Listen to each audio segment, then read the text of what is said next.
They said Amanda would never amount to anything, that she was too clumsy, too poor, too noisy for a girl in a cook's uniform. But on the day she laughed at the wrong moment, and smiled at the wrong man, her entire world turned upside down. And by the time the truth came out, it was too late, for those who had mocked her, and for the one woman who tried to destroy her. Amanda was not born with fortune, beauty, or sense, or so people said. She worked as a cook in the home of Chief and Madam Obolo, the wealthiest family in Onwitolo. Every morning, before the first cock crowed, she was pounding yam or chopping bitter leaf. She sang off-key, cracked dry jokes to the houseboys, and spilled things, often. Yet, Amanda had something rare, joy that couldn't be stolen. Even when she wore torn slippers or got shouted at by Madam Obolo for adding too much pepper, Amanda still laughed. One morning, the house buzzed with activity. Chief Obolo was expecting a very important visitor, someone from Abuja, and the staff were wont to be on their best behavior. Amanda, wearing her one apron, stirred a pot of egusi when the guest arrived. He wasn't what she expected.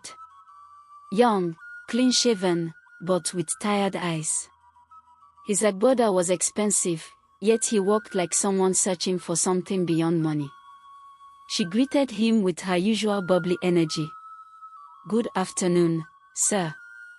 I hope you like egusi because today it goes sweet like honey inside gizzard." She laughed loudly. The man paused, blinked, and chuckled. "Do you always speak like that?" he asked, amused. "Only on Mondays, sir," she grinned, not skipping a beat. Later that evening, while the family dined, Amanda was summoned unexpectedly. Inside the large dining room, Amanda stood at attention, heart racing.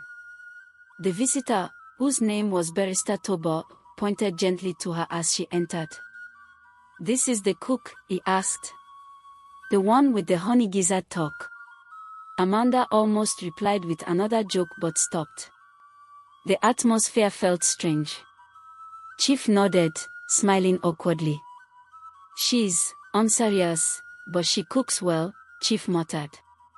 Barrister Toba rose from his seat, reached into his briefcase, and brought out an envelope. "I like people who still laugh in a broken world," he said. "Amanda, I came with this. I was told to pick someone for a culinary scholarship my foundation sponsors. Everyone thought I'd pick from my list. But I think I'll pick from the kitchen." He handed the envelope to Amanda.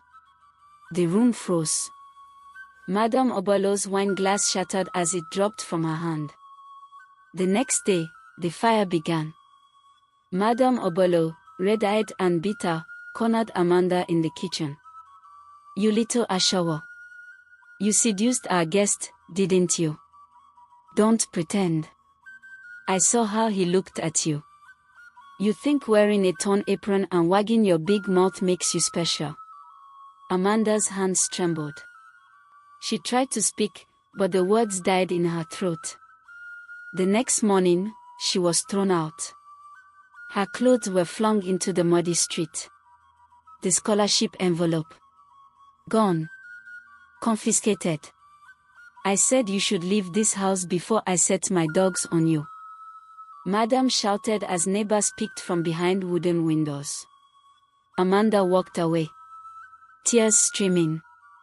Her joy crushed. But fate was only warming up. Months passed. Amanda struggled, cooking at a roadside mama put. Every day she stirred soups with heavy arms and heavier heart. She kept her apron, though.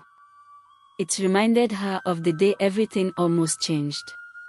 One day, a sleek black SUV pulled up beside her small shed. She didn't notice at first. Until someone called her name. "Amanda." She turned. It was him. Barrister Toba stepped out, his eyes still tired but warm. He looked stunned. "I've been searching for you," he said. "You, what?" Amanda stammered. I thought, the scholarship. They told me you declined, he replied. They said you were no longer interested. That you ran off with someone's money. Amanda shook her head, lips quivering.